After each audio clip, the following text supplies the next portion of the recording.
you can imagine just a small adjustment in angles going to have a large impact on the measurement of distance, which is ultimately what we're getting. A good map can not only help you get where you're going, it can help you make sense of what's along the way. I guess we can get water here. You want to do water quality? All right, so we're going to go ahead and set up. This is our profiler.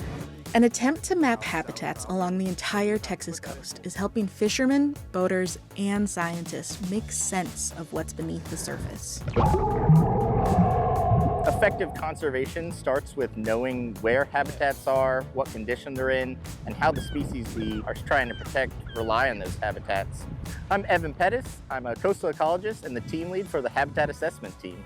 These are the log files I just collected. A big part of Pettis' job is working with his team. Sample size? 1.8. To try out advanced technologies and find new ways to map Gulf seabeds.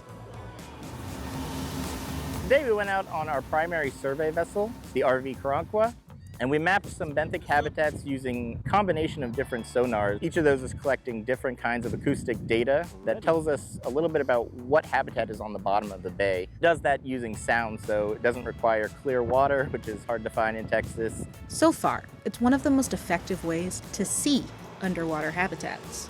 The sound is basically coming down from the sonar, shooting down, hitting right here, this yellow area, which is the bottom.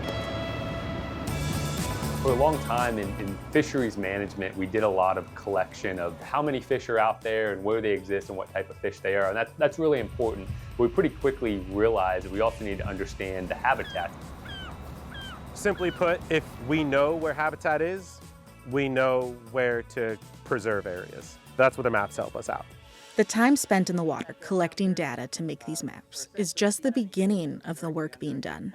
So that's the first step, collecting that raw data. After that, there's a long and arduous analytics process where we actually have to go in, look at that imagery, look at that sonar data, and actually discern those habitats. Each of these little circles here is an individual pile of rock that we put on the bay bottom. These orange lines are the pipelines for oil and gas. It's data that's good for scientists, fisheries, and for you.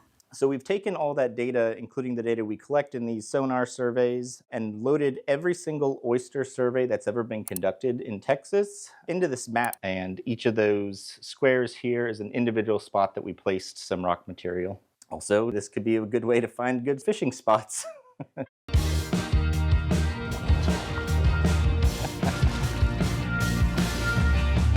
I've grown up fishing, grew up on the coast, and just like being out in nature and like applying the information I learned through my work to become a better fisherman.